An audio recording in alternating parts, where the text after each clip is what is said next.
相亲啊，你得识时务者为俊杰。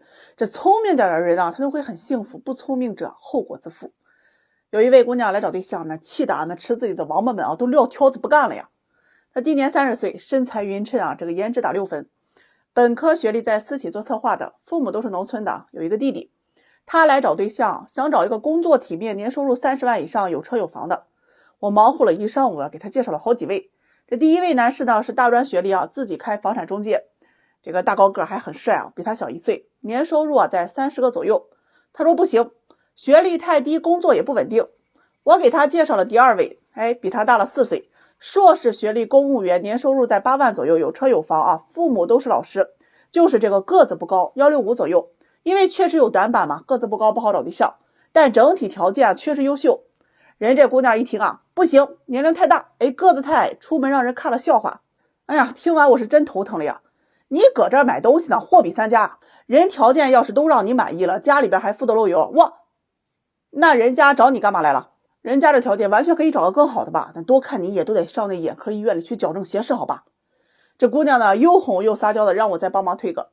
我呢又给她找了一个同岁的事业单位上班，父母都是公务员，小伙长得很帅，这姑娘一眼就看中了呀。结果呀，联系人家男方之后啊，人就回复了一句啊，女方家庭条件太差了，不考虑。就这么一句话呀，这姑娘愣是把这个男士啊给数落了半个点，就是一副我看上你了，你凭什么看不上我？数落完问我呀，他凭什么嫌弃我家条件差呀？这问题问的呀，我也是无语啊。我家要是这条件啊，我都嫌弃我自己，那别人凭什么不嫌弃我？结婚不是共同进步，起码也是大伙过日子吧，人家条件也不差，干嘛要找个拖后腿的？这姑娘听了不愿意啊，说男人比女人多了3000多万，好多男人都找不着老婆，怎么还挑女人条件呢？听完我说，人这3000万呢都在农村呢，你去不去啊？他说不去，我要看家庭条件的。哎呀，就因为男方嫌弃他家条件差这事啊，和我愣是叨叨半个多点，最后我是委婉拒绝，把他送走了。家庭条件差的女孩，你要是进入相亲市场，一定要有一个清楚的认知，千万别想着哪个条件好的男人和你结婚呢，不会看你的家庭条件。谈恋爱可能不会在意家庭条件，但是结婚会，毕竟条件好的男人，人家也不是慈善机构啊，谁结婚都希望是锦上添花，而不是雪中送炭吧。穷女孩想要嫁得好，一定要付出更多，你需要有足够利他的属性，比如说性价值，你年轻漂亮身材好；经济价值，你足够优秀有一定的社会地位；要么你可以提供情绪价值，对吧？体谅关心理解他人，让人和你相处的开心舒服啊。相反，你啥也不提供还闹脾气，哪个男人能受得了呢？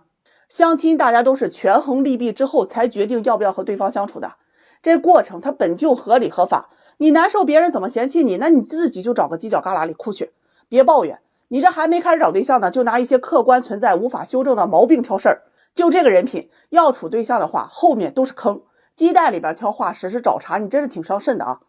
最后呢，给大家放个教育片啊，找对象别贪，不然你啥都捞不着。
昨晚接到一对情侣的咨询，哎呀妈，当着我面就打起来了。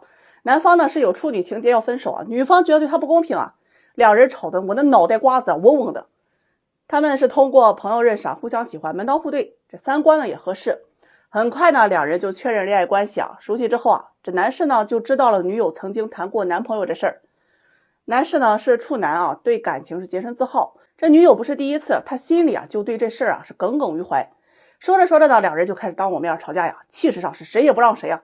男士说呀，自己是处男，觉得找了处女啊不甘心，女方就问啊，既然不关心，为什么一开始不分手呢？男士说啊，自己也很纠结啊，这感情上很爱女友，而且女友呢也对他很好，关心慰问，给他很高的情绪价值。他也有想过，女友当时谈恋爱啊，也是奔着结婚去了，遇错了人呢，也不是他的错。一开始他以为自己不介意啊，可以克服，但是一想到女友对他现在所做的事情啊，以前也是这样对前男友的，他就特别难受。甚至啊，抱在一起的时候，脑海当中就会想到他以前也是这样抱前男友的。关于还没有发生的性关系啊，他有期待，但是一想到他经历过这些啊，就会不自觉的比较，会不会不如他前任。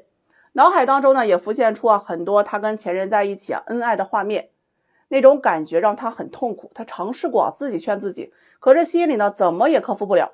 于是他跟女友提出分手。这女友听了也很委屈啊，说自己第一次啊是被渣男给骗了，自己是不情愿的。说到这的时候啊，男友就表示不满呢。男女上床这事啊不存在骗，他可以骗你的人啊，但是骗不了你的身体。要么是两情相悦啊，要么就是强奸。如果不报警啊，基本都属于自愿。两人呢说着说着又因为啊这个报没报警啊吵起来了。女友说啊，她现在很认真的对待这段感情，她觉得男友因为她不是处女这事提分手啊不公平，于是就找我啊来分辨是非来了。我们呢也算是彻夜长谈啊，才把这个事情给谈明白。两人最后啊也是决定好合好散。今天呢我就特别想说说啊这个处女情节。好多男人来找对象，有这个想法的真的不在少数，包括很多女人也有。前两天有个姑娘来咨询啊，说自己是处女啊，因为爱情嫁给了现在不是处男的老公，婚后看似很恩爱，但是一想到啊自己老公跟别人是翻云覆雨那些事儿啊，就觉得特别的憋屈，特别的痛苦。在实际生活当中啊，我接触了有处女情节的人多了以后，就会发现这个情节就像漩涡一样，让人深深的不可自拔，像一根刺啊扎在肉里很深很深，你很疼啊，但是你拔不出来。当然呢，除了那些啊单纯只想找处女谈恋爱的人，有人说呀，都是什么社会了，还在乎对方是不是处女啊？这个心结的本质啊，就在于啊和处女在一起的时候，他所有的经历啊都是跟你有关，那从青涩到成熟啊，都是只有你的参与。这种经历是可以支撑后面漫漫的人生路。处女啊是把她自己所有的一切给了你，而面对非处的时候，脑海当中啊想起那段感情和经历不是跟自己啊，就会觉得憋屈难受，接受不了女友和前任的那个画面啊，最让人痛苦了。当然本身有处女情节的人呢也知道，非处啊并不是因为放荡才成为非处的，所以他们在面对这个情节和感情的时候始终很纠结。我相信啊，如果一个姑娘最先遇到了你，第一次肯定也会给你，只是啊没有如果，人生也不可能重来。你可以不接受她，也可以选择分手，但是她对你的感情啊假不假，你需要自己去感受，这是两个东西。她是不是处女是事实，她爱你啊也是事实。爱情呢从来都不是平等的啊，好好审视一下自己。如果介意大于不舍，如果你觉得处女情节会比失去她更痛苦，那就优于做自己的选择，失去她。在苗头初期啊就切断苗头啊，分手，这是我唯一要劝分的。好了，说到这儿了，大家怎么看待处女情节？上个月给一位大姑娘和小伙子介绍相亲啊，两人刚见面呢，互相感觉都还不错。小伙子觉着呀，这姑娘很合眼缘啊，姑娘也觉得小伙子是年收入很可观。于是两人见面之后啊，就开始聊天，互相问候嘛。小伙子很是积极啊，嘘寒问暖，这各种礼物红包啊一应俱全啊，就差摘天上的星星了。女方呢倒也回应，但基本上男士找才回复，从来也不主动问候。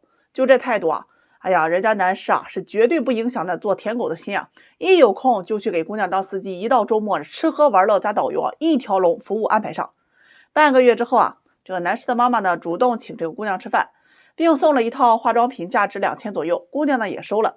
之后这几天呀，男士依然对这个姑娘是嘘寒问暖，人姑娘呢也依然是有问才有回，不问不回的态度。慢慢的，男士啊就主动聊天呢越来越少，最后直接啊就不发信息了。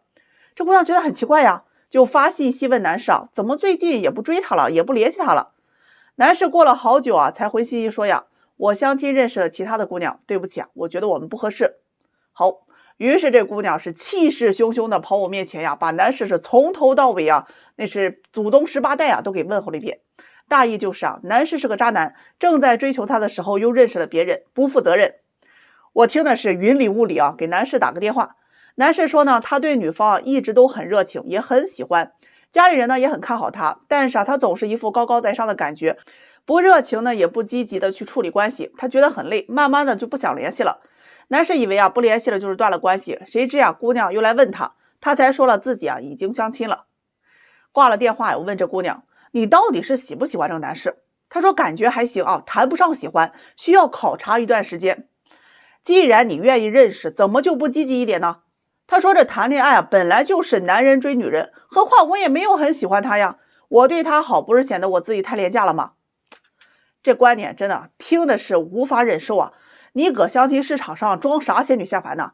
相亲都是要双方积极表达这个交往诚意的，人家积极主动了那么长时间，甚至还安排长辈和你一起吃饭，给你那么贵的礼物，你表达过什么诚意呢？他说我都接受了呀，他和我聊天我也回复，他请我吃饭我也同意，他送我东西呢我也收了呀，我这个也是积极回应了。听得我血压蹭蹭蹭的上到180呀。人家只是和你相亲，他不是你男朋友，没有义务得一生一世的追求你吧？你但凡在他请你吃饭的时候假装抢着买下单，或者回点小礼物，他回家之后问问他到家了没有，平常主动关心一下关系也不至于发展成这样。这也算是本事人家那些装成卖茶女的抠脚大汉都比你有女人味这姑娘听了也很委屈说他凭什么和我相亲的时候又要认识别人哎呀，听得我那是气不打一处来这有些人毒鸡汤喝多了，这毒血攻心，拎不清现实了。你都进了相亲市场上了，还在做着那四海之内皆我霸，都得宠着你的塑料公主梦呢。相亲都是有目的性的，忙的时候呢，一个女人呢能够见2到3个男的，这是常规操作。一个男的一天见2、3个女的呢，也是非常正常的。然后男女双方就开始在自己这几天见的这帮人里面互相挑选。今天我约你，明天我约他，后天他约我，这个就是相亲。相亲好几个都是渣男的话，那你太埋汰渣男了，啥时候门槛这么低了？相亲遇到合适的喜欢的就要主动积极去给些回应，给你发条信息好几天不带回的死了吗？这活着就主动给回个信息，不合适就拒绝。网上霸道总裁的爽文看多了，一副只享受不付出的样子。别忘了现实当中有一种东西叫做人情世故，就像你花钱送礼求人办事是一样，你收了礼，你总得帮我把事儿办成了吧？不能办咱就甭收。成年人恋爱很难做到付出不求回报的，最可怕的是莫过于一个懂得人情世故的和一个不懂装懂的人谈恋爱，利用性别优势去消费另一方的。奉劝这个不行，下一个更好，别被那么吊着走。最近买卖不好干，我这啥活都开始接了昨晚一个大姑娘哭哭啼啼的跟我说自己很委屈说男友要跟她分手。事儿是这么个事儿，上个月呢，两人因为生活琐碎的小事吵了架，这姑娘很难过就去找男闺蜜诉苦去了。好嘛，人男闺蜜听完之后哪忍心哎呀妈呀，那自己闺蜜难过于是就请假带着这姑娘3月下扬州玩了个3天3夜，说是去散心去了。期间呢，男友打电话是哄她，她怎么也不接电话要么就说自己心情不好不想说话。就这样吵了1个周之后两人呢也算和好了。和好之后这个男友就特别爱做饭这冰箱一打开，哗呲，里面全是青菜生菜、韭菜、芹菜、那菠菜、油菜他就感觉哎呀妈呀，这绿油油的一片不对劲儿于是呢，他就偷偷的去看他女朋友的手机。好了，不看不知道看到了和男闺蜜一起出去玩的合影照片，男友就很生气质问两人什么关系。女友说她是我的男闺蜜而已，因为心情不好才去陪她出去散心了。那两人什么事都没有发生。男友听了是怎么也不相信说两人出去过了3天3夜，你让我怎么相信呢？女友呢也很委屈的说两人只是为了省房费才订了一个标准间，2张床各睡各的。于是这男友就特别生气的提出了分手，已经连续半个月都没联系这姑娘了。好了，人家姑娘今儿来找我了，天降大任于我也，让我帮她给男友解释清楚。哎呀妈呀，这活你找我，那你不是挨喷吗？我都不相信你男闺蜜为了省钱开1间房。姑娘，你要是说酒店生意爆满就这1间房了，我都能信你。咱呢也别解释里面有几张床了，少儿不宜我就不多讲了。这姑娘说我误会她了，两人真的是纯友谊是那种同床无感多年的知心好友。我是真的不好意思打击她，你觉得你说这话有说服力吗？干嘛要去模糊男闺蜜的关系？男性朋友就是男性朋友，哪怕关系再好都不会有任何的亲密称呼。男闺蜜是针对特定的人，很容易引发联想的。懂得瓜田李下的道理，这才是成熟之人该有的界限感。这姑娘一听着急跟我说男闺蜜是有女朋友的人，让我相信他。哎呀，这关系给我整的复杂了我都替你男闺蜜的女友叫屈啊！这姑娘到现在都没有整明白她男朋友分手的点到底在哪里。我是否相信男闺蜜这种模棱两可的男女关系呢？根本就不重要，理清界限感才是处理男女关系的核心要素，懂了吗？分手的点在于你们之间没有界限感，至于细不细这关系呢，就要看你男朋友了。不要总是用暧昧呀去证明你们之间的纯洁，就好比一男一女，你为了证明纯洁，互相脱光衣服，看着对方当做考验，这本质上还是把寻求刺激当做个性，并且误以为自己在追求神性。关系好不代表非要用男闺蜜这种称呼才能证明吧？如果还是执迷不悟，我只能说你真的很幼稚。这姑娘听完就开始怼我呀，说他们的关系很纯洁啊，说我在造谣生事。我也是无语了啊。总有一部分人在反对男闺蜜的言论中求认同，不认同就用不尊重偷换概念。你本来就已经获得了超越男女关系的精神享受，还要通过道德绑架要求别人去接受这种关系吗？幼稚。当然呢，女闺蜜也是同理啊，我呢也不信。所以呢，我也是很好奇啊，大家认为这男闺蜜这种关系存在吗？最后啊，再给大家上一个教育片，当然这个教育片的寓意是啥，你们自己品啊。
好多男人是一点都不会相亲啊！你看看咨询我那些问题，让我如何回答呀？有一位男士啊，听说相亲要给见面礼，于是批发了10条金项链啊，见一位送一位。4年过去，至今包里还有2条。问我都送了礼了，为什么人家不跟他处对象啊？还有一位男士，相亲认识了一个姑娘啊，对方吊着他2年多了，和别人结了婚，就产生了报复心理，跟我沟通啊。女方他娘呢也是单身啊，怎样才能追到手？我痛不痛苦啊？还有个男士条件很差，没车没房，为了撑面子呀，租了一辆保时捷去相亲啊。这女方呢特别热情啊，看上保时捷了，现在面子下不来了，问我怎样快速才能得到一辆保时捷。妈呀，这个王八看了都得心疼我呀，这么不会相亲的吗？今天啊，我就给你们说说相亲的一些潜规则，这些啊你得懂。这个相亲啊，一定是要从门当户对开始，势均力敌，互相吸引才是最好的爱情。阶级差距太大呀，两人之间的爱情啊很容易被利用。女人相亲呢一定要趁早啊，因为到了27岁你就会发现身边啊你能看上的人越来越少，而到了35岁能看上你的人呢也会越来越少。不要每次啊相完亲就去问对方态度啊，你有没有看上我呀？咋地还能立马爱上你吗？他的态度你是可以感受出来的，热脸贴上冷屁股不难受吗？如果你看不到对方态度是啥样的啊，这事啊基本就黄了。女人单纯想靠年龄和美貌啊不会长久，在某些男人的眼里啊，这只是一项不断贬值的资产，他们会认为最划算的投资方式啊是租赁，所以你要努力提升自己的经济价值。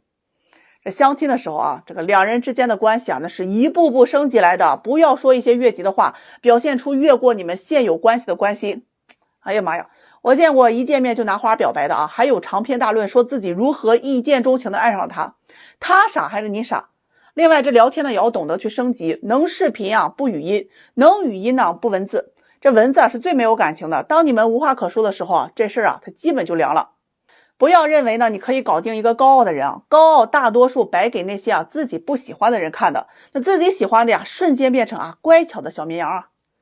闲的没事就可以审视一下你们之间的关系，如果你感觉自己有点舔狗的味道了啊，那就先冷落对方几天，再决定啊要不要去追。此时呢这段关系啊它已经变质了，追求的时候自己的位置摆得越低啊，他越没有机会，尽量维持啊平衡的原则。对方呢是在找另一半，而不是在找舔狗。男人随着年龄的增长啊，他择偶要求始终如一啊，就是年轻漂亮。女人随着年龄的增长，她的择偶要求是慢慢变化的。那最开始啊是长相啊，后面呢是会向情绪价值倾斜，最后呢是以经济价值为基础，然后追求品质和稳定的生活。谈恋爱呢才会讲究情绪价值，婚姻在一定程度上就是利益结合。在追求的过程当中啊，先提高自己，增加自己的核心竞争力啊，远比把时间浪费在对方身上，哄他逗他开心更有用，更划算。咱们啊追不上就换一个，别当备胎，这备胎的命运可是很凄惨的。就算有那么几个幸运的备胎转正了，对方也只是没得选了，将就而已。在处理两性关系的时候，不要对爱情期待的抱有太高了，尤其是相亲啊，简陋的情况一般都是发生在校园，步入社会之后啊，基本不可能存在的。恋爱知识懂得太多呢，也只是帮助你能搞定阶层相差不大的对象。想要追求自己理想当中的那个人啊，还得提升自己内在的核心竞争力。相亲你要学会撩，而不是去追。追呢，则是小心翼翼的去照顾对方情绪，讨好他。撩呢，则表现为随心所欲啊，大概呢就是只对你一个人在一定程度上展示自己的高价值，从而达到吸引你的目的。以上内容呢，大家呢得谨记。我现在要去回答那些奇形怪状的问题了啊，有问题你可以给我留言试试啊，反正奇怪的我就笑笑，我就是不答。特别想讲一个现实问题啊，为什么越来越多的人不想结婚了？今儿啊我就长话短说，我家王八和刺猬都嫌我是啰里吧嗦的啊，太老婆嘴了。上午呢，有一位男士家长来找对象，是个妈妈啊，他儿子32岁，未婚，在国企工作，年薪在8万左右。那家长呢是特别着急啊，说什么条件的都可以，我们家也不挑啊，离异带孩子我们也接受。接着呢他就开始哭呀，哎呦，他这一哭呀，我那心都慌啊。他说儿子不想结婚了，一个人过挺好，这辈子也不打算结了。他特别着急，问我该怎么办。哎呀，你问我这治病得先治根啊。拿男人来说啊，给资本家们打工累了一个周，回家躺床上玩游戏看电视，一觉睡到大中午，喊上哥们儿那啤酒嘎啦卤个串，回家袜子一脱鞋一扔啊，想怎样就怎样。好了，相亲认识一个女朋友啊，那付出是人力财力去哄她，绞尽脑汁的去跟她聊天说话，情商不够啊，智商也费劲儿。好不容易挨到结婚了，车房彩礼、婚后生活开销以及未来家庭、孩子等等各种问题，裤兜比脸都干净，存款还不够还贷的。对方彩礼张口10万20万，人家要个保障啊，你看完了，最后两人分手。与其说不想结婚啊，不如说是想而不能。结婚所需要的负担压力太大了呀，大到让人一眼望去啊就自觉无力承受的地步。怎么办？那等着国家分房分车分对象吗？既然没有什么好的办法，那就拖着蒙着眼睛啊装瞎子，我啥也看不见。除非天降马云于我面前呀，告诉我磕一个头给我1万块钱，那上不封顶，那行了，我就可以发家致富了。不想结婚啊，无非就是自己骗自己的理由，男人女人都这样，大家因为各种原因自我欺骗，最大化的拖延时间，活在当下嘛，快乐一天是一天，对吧？宁可窝在被窝里闻着脚臭味看我说段子，也不带出门相亲的。说白了，男人呢不想恋爱结婚啊，多半是因为害怕女人要车要房要票子，再没事要个情绪价值，要哄要陪的。女人不想恋爱结婚呢，多半是因为害怕男人赚不到钱，没有上进心，还把老娘当保姆用。有些人很聪明，会拿婚姻啊当砝码去换取财富和地位。在学历贬值、财富分化的今天啊，父母的干预再加上这整个大环境都不太友好，确实可以让婚姻啊变成看起来极为昂贵的生意。对于男人而言呢，这桩生意的代价太大了，在没有家庭支撑的情况下很难达成。于是啊就觉得这生意啊不划算，老子不干了。对于女人而言呢，排除掉少部分的现实主义者，相当一部分女人追求的生活价值啊是无法在婚姻当中实现的。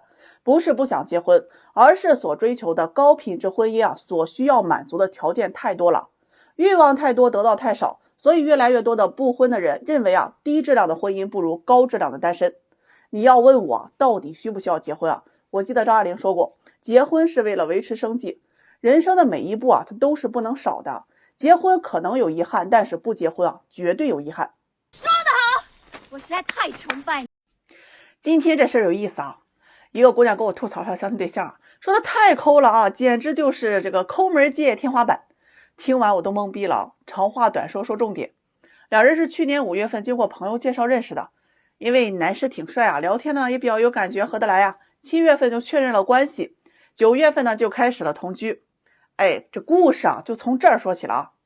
首先呢，俩人经常为节约用水这事吵架啊。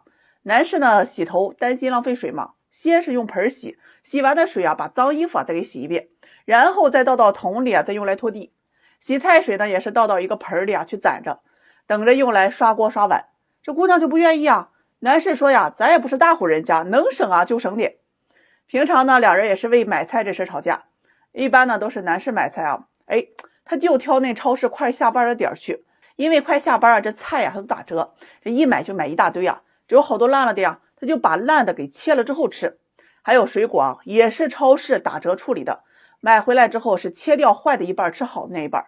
这姑娘实在是忍不了了呀，说想吃点新鲜的，结果人姑娘出去买了2斤好一些的苹果，回来两人就为此吵架呀。说这苹果有特价的，带干巴还能便宜不少，这吃都一样，嫌这姑娘呀浪费钱。另外家里用的卫生纸啊，都是从公司卫生间里拿回来的，每天呢就拿1-2卷，这家里床底下呀塞的是满满当当啊，上百卷。家里的洗头膏、牙刷这个牙膏、拖鞋、毛巾等等啊，也都是男士出差带回来的，几乎就没有自己买过。连送女友的衣服和包都是闲鱼二手买卖市场上淘来的，平均呢也不到50块钱。两人为此吵过很多架，也闹过分手每次这男士又哄又劝，两人呢又和好了。这还有一次这姑娘的爽肤水用完了想去网上买，被男友知道了，说那些化妆品都是暴利，成本都是几毛几块的，效果都是糊弄人的别被骗了。于是人男士亲自去网上买材料，花了6块钱，按照教程呢给姑娘做了一大盆的爽肤水。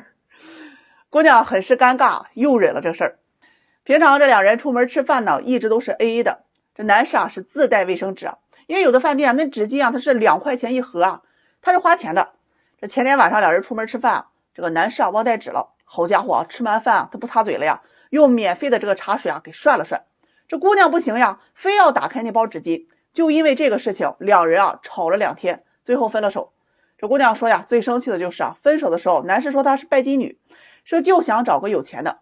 她说自己和男士生活了5个月，这个男士给她花了不到500，自己花了快1万了。她越想越憋屈的问我呀，男友这么抠，提了分手难道错了吗？听完之后我就想想我那些每月花费几千上万还找不到女朋友的男粉丝们情何以堪呢？这不是妥妥扎人心吗？好多人也问过我这个问题男友很抠怎么办？今儿呢就统一给大家说一下，抠门的男人分2种，一种是极度抠门的，那这类男人呢，无论是恋爱或者是结婚与否金钱方面都是要跟你计较的，在他的心里你就是一个外人，永远以防着你的姿态呢和你相处，就怕担心你占他一丁点的便宜，总是防着女友，防着妻子把钱财转移到娘家去。这类男人他往往是成不了大事的。由于对人事物缺乏一种信任，所以格局也相对于比较狭隘，道路自是不宽。那另外一种男人是属于在恋爱期间表现的比较抠，但是在婚后呢却会把钱财通通交给妻子管理。